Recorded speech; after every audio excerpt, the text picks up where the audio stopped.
Hello everyone, তো চলে এসেছি আবারও একটা নতুন ভিডিও নিয়ে। তো এখন চলে যাচ্ছি আমি আর মা বর্দির বাড়িতে। বর্দির বাড়ি যেহেতু কাছেই, তো হঠাৎ প্ল্যান করে চলে যাচ্ছি। তো এই যে বর্দির বাড়িতে ঢোকার রাস্তায় এসে পড়েছি, আর একটু সামনে গেলেই বর্দির বাড়ি।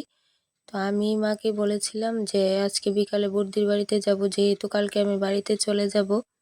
তো এই কারণে আজকে একটু বর্দির বাড়িতে চলে আসলাম। তো চলে এসেছি, এই ঘরটার মধ্যে থাকে বর্দি, মানে আমার বোনের জামাই, বোনের মেয়ে। আর এই ঘরে মাসিমণি থাকে, মানে বর্দির শাশুড়ি মা।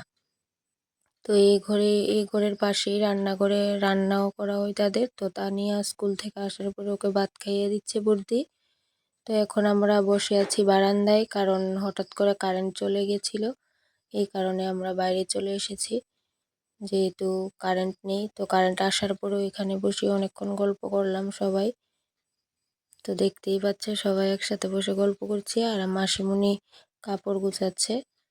তো তানিয়া এই ভিডিও ক্লিপটা নিয়ে দিয়েছে। তো সন্ধ্যা হয়ে যাচ্ছে, আর বেশিক্ষণ থাকবো না, চলে যাব বাড়িতে, কারণ গিয়ে মা পুজো দেবে। তো বর্দি এদিকে আমাদের জন্য চিড়ার পোলাও করছে, চিড়ার পোলাও।